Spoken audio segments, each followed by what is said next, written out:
Hello and welcome to the channel. आज हम बात करेंगे frequency response of LTI systems. तो हमारा जो एलटीआई सिस्टम्स है, लीनियर टाइम इनवेरिएंट सिस्टम्स है, लेट्स से इन दिस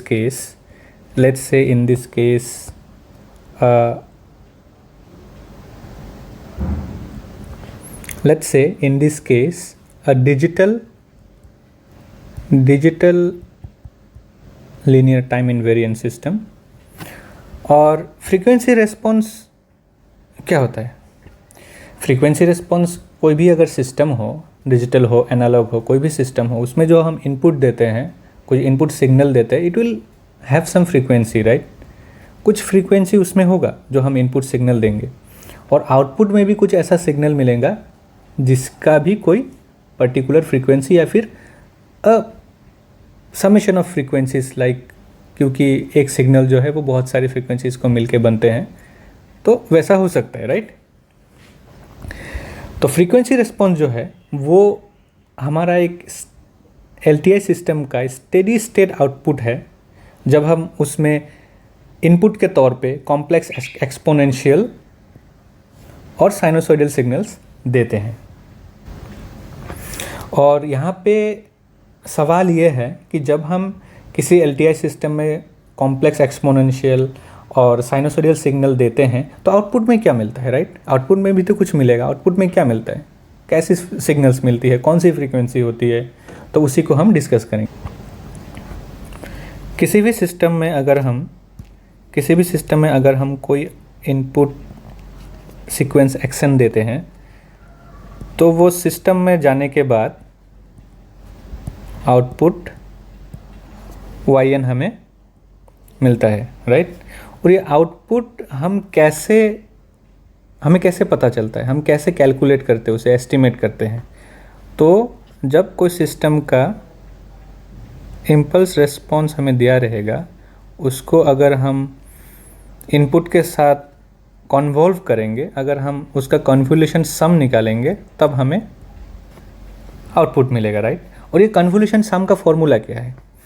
कोई भी सिस्टम में अगर हमें आउटपुट जानना है तो उसका हम कन्वोल्यूशन सम करते हैं। हमारा जो hk है ये हमारा इम्पल्स रिस्पॉन्स है, और ये जो xn-k ये हमारा रिवर्स्ड एंड शिफ्टेड इनपुट है, राइट। और यहाँ से हमें आउटपुट का पता चल जाता है, हम आउटपुट कैलकुलेट कर लेते हैं अगर हमारे पास इनपुट सीक्वेंस है और सिस्टम का इम्पल्स रिस्पॉन्स हमें पता है। सो यहाँ तक क्लियर है बात। अभी सोचिए, अगर हम ऐसे ही कोई एलटीआई सिस्टम को एक कॉम्प्लेक्स एक्सपोनेंशियल से एक्साइट करते हैं, या फिर उसमें हम कॉम्प्लेक्स एक्सपोनेंशियल इनपुट देते हैं। लेट्स से हमारा एक्शन जो है एक कॉम्प्लेक्स एक्सपोनेंशियल सीक्वेंस है which is equal to ae⁻j⍵n।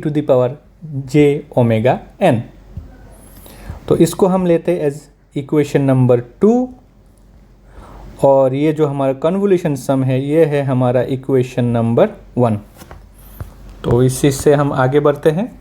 अगर हम अभी इक्वेशन 1 को अगर इक्वेशन 2 में सब्स्टिट्यूट करते हैं, अगर हम इक्वेशन 1 को, ये वाला इक्वेशन को अगर हम इक्वेशन 2 में सब्स्टिट्यूट करते हैं, इक्वेशन 2 को हम इक्वेशन 1 में अगर सब्स्टिट्यूट करेंगे इक्वेशन 1 में, तो हमें मिलता है ये।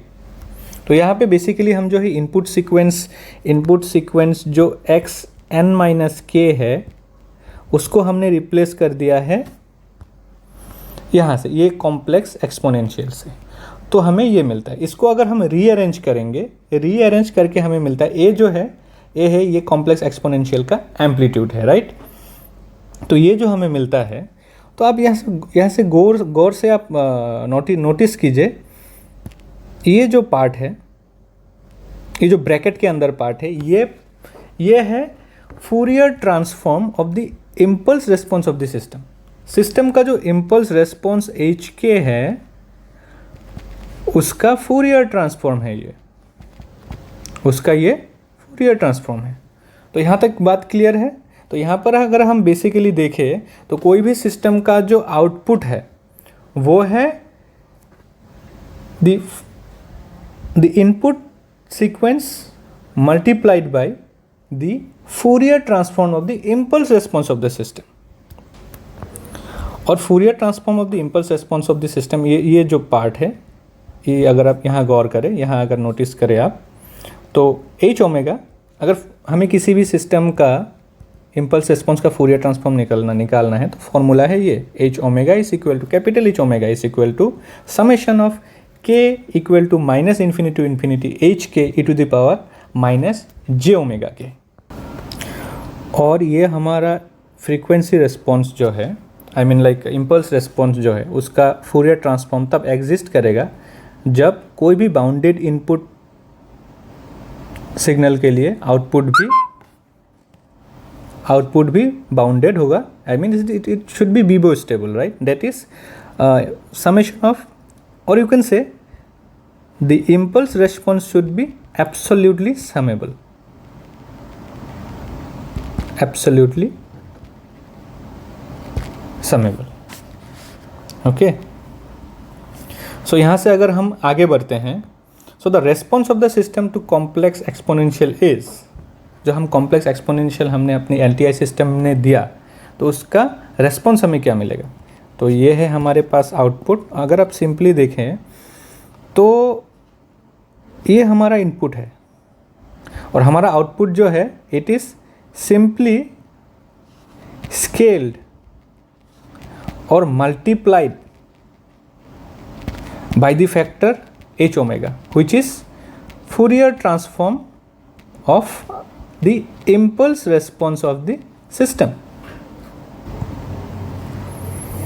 और ये जो हमारा इम्पल्स रेस्पॉन्स है, आई मीन फूरियर ट्रांसफॉर्म है इम्पल्स रेस्पॉन्स का, इसका एक मैग्नीट्यूड रेस्पॉन्स होगा और एक फेज रेस्पॉन्स होगा। तो यहाँ से हम क्या बोल सकते हैं? यहाँ से हम ये बोल सकते हैं जो आउटपुट सीक्वेंस है उसका फ्रीक्वेंसी जो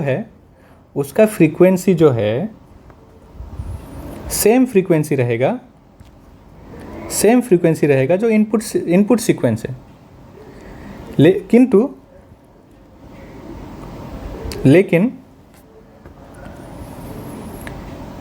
it will be altered by a multiplicative factor H omega. Same frequency रहेगा लेकिन उसका वो स्केल्ड हो जाएगा, या फिर मल्टीप्लाई होके बड़ा हो जाएगा, या फिर मल्टीप्लाई होके उसका मैग्नीट्यूड छोटा हो जाएगा। और बस यहाँ पे मैग्नीट्यूड नहीं, फेस रेस्पॉन्स की भी बात हो रही है। तो बात यह है जो आउटपुट सीक्वेंस है उसका फ्रीक्वेंसी सेम रहेगा, ये स्केल हो जाएगा या फिर मैग्नीट्यूड में इंक्रीज़ हो जाएगा या फिर डिक्रीज़ हो जाएगा, और उसके पास साथ कुछ फेज़ ऐड हो जाएगा, कुछ फेज़ जो है ऐड या फिर माइनस हो जाएगा। सो बेसिकली वही हो रहा है यहाँ पे।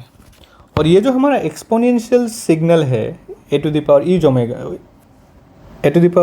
जे omega N, it is also called the eigen function. और ये आइगन फंक्शन क्या है? आइगन फंक्शन वो सीक्वेंस या फिर सिग्नल्स है जिसे हम कोई सिस्टम में देंगे तो आउटपुट भी वही सीक्वेंस मिलेगा, लेकिन उसका मैग्नीट्यूड और फेस थोड़ा सा चेंज हो सकता है। ओके, और वो जो मल्टीप्लिकेटिव फैक्टर है हमारा, ये जो है हमारा मल्टीप्लिकेटिव फैक्टर है, इसको हम बोलते हैं eigen value. Like concepts are similar to the linear algebra, right? और लीनियर अलजेब्रा का कॉन्सेप्ट भी काइंड ऑफ यहाँ पे यूज़ हो रहा है, जो हम अभी डिटेल में डिस्कस नहीं करेंगे। और in short, all complex exponential are eigen functions. जो भी हमारे कॉम्प्लेक्स एक्सपोनेंशियल्स है, हम e to the power j omega n में n का वैल्यू कुछ भी ले सकते हैं, a का वैल्यू हम कुछ भी ले सकते हैं, तो ये जो है ये हमेशा आइगन फंक्शन रहेगा। अब हम कॉन्सेप्ट को थोड़ा सिंप्लीफाई करके समझते हैं। लेट्स से हमारे पास एक LTI सिस्टम है। ओके, हमारे पास एक LTI सिस्टम है। हमारे पास ये एक LTI सिस्टम है जिसका इम्पल्स रिस्पॉन्स जो है वो ht है। तो उसका हमें अगर फूरियर ट्रांसफॉर्म करेंगे, या फिर इस केस में अगर हम लाप्लास ट्रांसफॉर्म लेते हैं वो hs रहेगा। अगर हम फूरियर ट्रांसफॉर्म लेते हैं वो रहेगा हमारा h ओमेगा। ठीक है, तो ये कॉन्सेप्ट को हम सिंप्लीफाई करके समझते हैं। तो लेट्स से हम एक इनपुट देते हैं A1 sin omega 1t plus theta 1। हम और एक इनपुट देते हैं A2 cos omega 2t plus theta 2। तो आउटपुट में हमें क्या मिलेगा? आउटपुट में हमें मिलेगा M1 sine omega 1t plus phi 1। तो यहाँ पे अगर आप नोटिस करेंगे जो फ्रीक्वेंसी है ये आप ठीक से देखिए, जो फ्रीक्वेंसी है वो सेम है, बस यहाँ पे चेंज हो रहा है फेज़ और मैग्नीट्यूड। फेस और मैग्नीट्यूड यहाँ पे चेंज हो रहा है, यहाँ पे मैग्नीट्यूड और फेस चेंज हो रहा है, लेकिन फ्रीक्वेंसी जो है वो सेम है।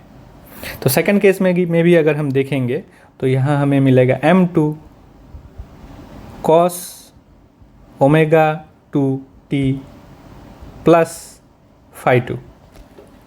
यहाँ भी अगर आप नोटिस करें तो हमारा एम्पलीट्यूड चेंज हो चुका है, तो मल्टीप्लिकेटिंग फैक्टर जो है वो कम हो चुका है या फिर ज़्यादा हो चुका है, इट विल चेंज।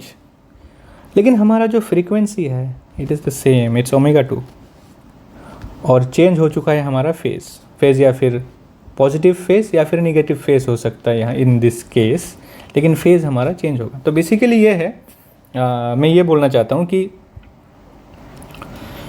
कोई भी एलटीआई सिस्टम में अगर हम कोई साइनोसॉइड देते हैं इनपुट या फिर कॉम्प्लेक्स एक्सपोनेंशियल, आउटपुट में उसका फ्रीक्वेंसी चेंज रहेगा, उसका मैग्नीट्यूड चेंज हो जाएगा और उसमें कुछ फेज़ ऐड या फिर माइनस हो जाएंगे। और इन सिंपल केस सिंपली अगर आप बोले तो फेज़ चेंज होगा, उसमें फेज़ चेंज होगा और मैग्नीट्यूड चेंज होगा, लेकिन फ्रीक्वेंसी वही का वही रहेगा। सो अगर आपको ये वीडियो अच्छा लगा, give this video some like, share, show some love, and please subscribe my channel. So I'll see you in the next video.